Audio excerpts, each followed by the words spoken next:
आज हम इस वीडियो में बात करने वाले हैं कि हमारे हाथ में धन की क्या स्थिति रहने वाली है, नौकरी हमारे पास कैसी रहेगी, नौकरी में उन्नति नहीं हो पा रही है क्या करें, और साथ ही में एक भय सबको बना रहता है कि हमारी आयु कितनी है। इसके बारे में भी आज जानेंगे।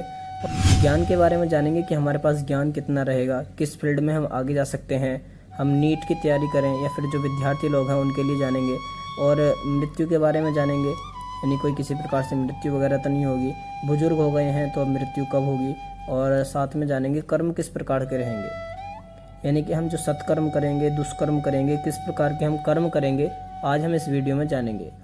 साथ ही जानेंगे कि हम किसी प्रकार से भिखारी तो नहीं बन जाएंगे, हम अच्छा खासा पैसा कमा रहे हैं, हम अर्न कर रहे हैं, ऐसा तो नहीं होगा कि अचानक हमें लॉस देखने के लिए मिले। और उसी के साथ साथ हम करोड़पति बनेंगे या नहीं बनेंगे, करोड़ों आएगा नहीं आएगा, हम धीरे धीरे ऊपर के लिए जाएंगे या हमारी ग्रोथ नीचे के लिए आएगी, ये भी समझेंगे। सबसे पहले तो आप समझिए, जब भी हम नौकरी की बात करते हैं तो नौकरी कहाँ पर लिखा हुआ है, सूर्य पर्वत के नीचे। ये सूर्य पर्वत है तो नौकरी का संबंध सूर्य पर्वत से है। वैसे नौकरी का संबंध बुध पर्वत से भी है, शनि पर्वत से भी है और बृहस्पति पर्वत से भी है। यहाँ शुक्र पर्वत होता है, शुक्र पर्वत से भी है। पूरी हथेली से नौकरी का संबंध है, लेकिन मुख्य नौकरी का संबंध सूर्य पर्वत यानी कि रिंग फिंगर के नीचे वाली अंगुली से है। ये देखिए कि आपका यहाँ पर पर्वत है वो उठा हुआ है, यहाँ पर पर्वत रहता है, यानी कि इस स्थान को पर्वत बोलते हैं। ये उठा हुआ है, दबा हुआ है, आप अपने हाथ में चेक कीजिए। उठा हुआ है तो अच्छी नौकरी को प्राप्त हो जाएंगे, लेकिन उसमें कोई क्रॉस नहीं होना चाहिए, उसमें कोई धब्बा नहीं होना चाहिए, उसमें कोई दाग नहीं होना चाहिए, ये आपको पता है। उसके बाद धन, तो बृहस्पति धन का कारक होता है। बृहस्पति आपको धन देगा, लेकिन उस धन जब ही देगा यदि आपके हाथ पे कोई क्रॉस इत्यादि नहीं है तो। उसके बाद आयु, आयु की रेखा यहाँ पर होती है, और इस आयु रेखा पर यदि कोई नक्षत्र का साइन बन जाए तो उस स्थान पर जाकर समस्या आ जाती है, बहुत ज़्यादा दिक्कत आ जाती है, आयु समाप्त हो जाती है।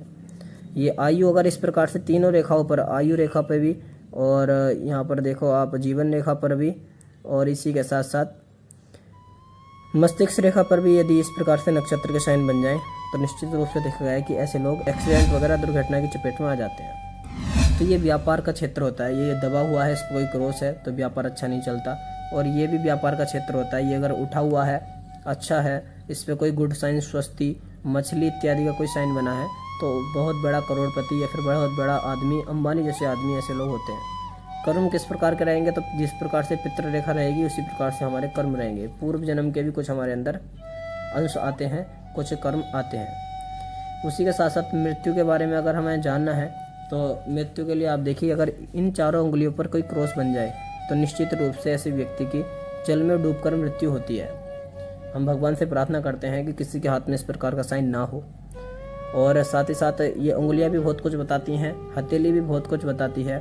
साथ ही साथ एक यहाँ से भाग्य रेखा निकल कर जाती है, और भाग्य रेखा जिस पर्वत पर चली जाए उसी क्षेत्र में ऐसा व्यक्ति आगे जाता है। जैसे कि भाग्य रेखा निकलकर यदि गुरु क्षेत्र में आ जाए तो ऐसे लोग टीचर हो जाते हैं, और शनि के क्षेत्र में आ जाए तो ऐसे लोग जज हो जाते हैं, और सूर्य के क्षेत्र में आए तो IAS PCS, और बुध के क्षेत्र में आए तो टेक्निकल क्षेत्र में आगे जाते हैं। यहीं पर भाग्य रेखा निकलकर शुक्र पर्वत पर चली जाए तो ऐसे लोग हीरो होते हैं और साथ साथ पिक्चरों में काम करते हैं। यदि चंद्रमा पे चले जाए तो ऐसे लोग भी जल स्तर पे काम करते हैं, नेवी इत्यादि में रहते हैं। यहीं पर ये भाग्य रेखा निकलकर मंगल पर्वत पर चली जाए तो ऐसे लोग पुलिसकर्मी और फौज में ऐसे लोग देखे गए हैं। काफ़ी जल्दी ही आपको बहुत महत्वपूर्ण जानकारी दे दी है, मात्र 3 मिनट से 4 मिनट के बीच में आपको इतना सब कुछ बताया। तो आपका दायित्व बनता है कि इस वीडियो को लाइक करें, चैनल को सब्सक्राइब करें, और साथ ही साथ इस वीडियो को शेयर करें अपने दोस्तों में। जय श्री राम कमेंट करें। यदि आप पर्सनल रूप से हाथ दिखाना चाहते हैं तो स्क्रीन पर दिए हुए नंबर पर आप संपर्क कर सकते हैं।